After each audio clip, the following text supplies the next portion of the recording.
Hello and welcome to the Daily English Podcast. I'm Anna. And I'm Mark. So happy you're here to practice real everyday English with us today. If you're enjoying learning with us, please hit that subscribe button and give this video a like. It helps us reach more learners everywhere. Absolutely. Let's get started. So Anna, you seem refreshed today. Did you have a nice weekend? I did, actually. For the first time in weeks, I feel like I really had a break. What do you mean? Haven't you been taking weekends off? Lately, not really. I've been working on weekends a lot. A big project just wrapped up. That doesn't sound sustainable. What happened? I wanted it to be perfect, but honestly, I worked so much, I just made myself completely exhausted. Oh no. What was the tipping point? When my best friend called on Saturday and I was too tired to even have a proper conversation. I love talking to her, so that's when I knew I had to stop. That's a clear sign. So what did you do differently this weekend? I didn't work at all. I went for a long walk, cooked a nice meal, and just relaxed. I forgot how important real rest is. That balance between work and life is everything. And that's actually our topic today, isn't it? It is. Today on the Daily English Podcast, we're going to talk all about work-life balance.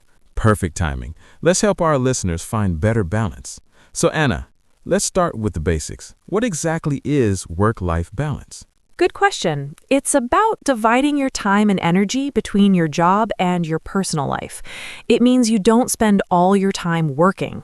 So having time for family, friends, hobbies, and rest. Exactly. It can be challenging to achieve, but it's so worth trying for. Why is it so important, though? Without balance, you can burn out. Too much work leads to exhaustion and unhappiness. Your relationships suffer, your health suffers, everything suffers. But with balance, you're more productive at work and happier at home. You have energy for both. Exactly. Happy people do better work. But Mark, isn't balance different for everyone? Great point. Yes, it is. Some people are happy working more, others need more personal time. It's about finding what works for you specifically.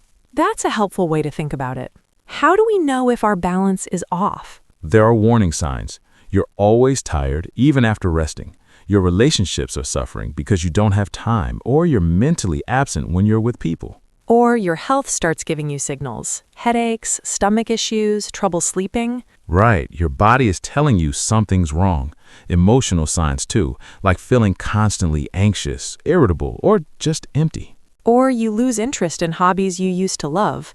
If life feels like only work and sleep, it's time to reevaluate. Tell us about your experience with this, Mark. I have a complicated history with it. When I first started my career, I completely lost balance. I was working day and night, thinking I was being dedicated. When did you realize it was a problem? When I stopped doing the things I loved, like hiking, and when I was too busy to call my family. I was sacrificing everything for work until I got sick. That was my wake-up call. Your body forced you to stop. It did. After that, I made major changes. I set strict working hours and started scheduling my personal time like important meetings. They became non-negotiable. That's a great strategy. Now you have much better balance. I do. And I'm happier and better at my job because of it. What about you, Anna? How's your balance? It's something I constantly work on. In my line of work, it's easy to let it bleed into everything. I set clear boundaries now. No work emails after 7 p.m., and I protect at least one weekend day as completely work-free. What do you do on that day off? I read, and I work on my gardening. Those activities help me recharge and remind me that life is more than work. Do you ever struggle to maintain those boundaries? All the time. Just last month, I almost canceled plans because of work, but I remembered that friendships need attention too. The work was still there Monday morning, but I felt refreshed. Work waits. Relationships need real-time attention. It's a constant lesson. Let's share some practical tips for our listeners. Great idea. Tip 1, set clear working hours and try to respect them, especially if you work from home. Tip 2, learn to say no. You can't do everything. Saying yes to everything means saying no to yourself. That's powerful. Tip 3, schedule personal time like work appointments. Put it in your calendar. Tip 4, unplug from technology. Turn off work notifications sometimes. My phone is on Do Not Disturb after 8 p.m. Same. Tip 5, actually take your vacation days. They're for resting. And tip 6, communicate. If you're overwhelmed, talk to your manager.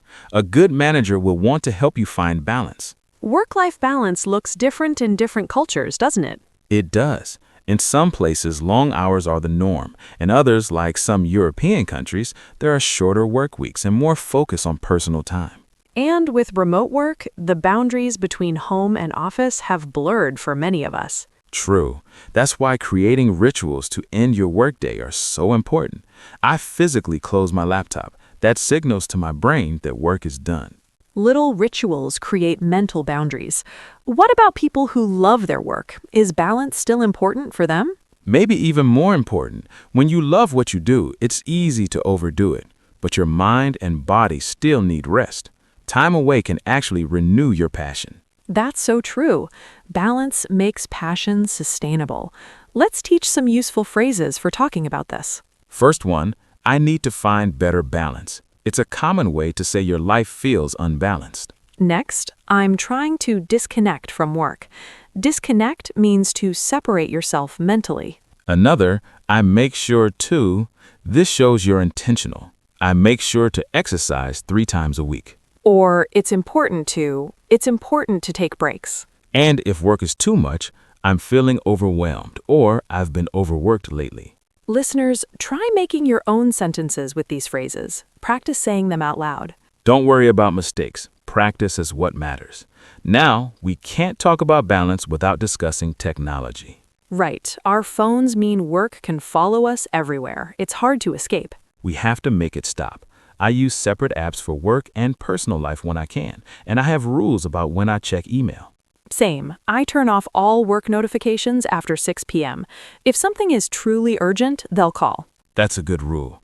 Other tips are have phone-free zones like the bedroom or dining table. And charge your phone outside the bedroom. The blue light affects sleep, and that time is for mental rest. Everything is connected. Good sleep leads to better balance. Now, let's do a quick vocabulary review. First word, balance. It means having the right amount of different things. Next is overwork. This verb means to work too much. Flexible, an adjective, meaning able to change or adapt easily. Disconnect, a verb meaning to separate yourself from something. Prioritize, to decide what is most important. And finally, boundaries, the limits you set to protect your time and energy. Let's say them together. Balance, overwork, flexible, disconnect, prioritize, boundaries. Wonderful. Now for our question of the day. What do you do to maintain work-life balance? Try to use one of today's words in your answer. Share your tips in the comments. We read every single one. Remember, you are more than your job. Your health, relationships, and happiness matter. A balanced life is a happier life. Take small steps. Set one boundary this week. Thank you so much for listening to the Daily English Podcast. Keep learning, keep practicing, and keep finding balance.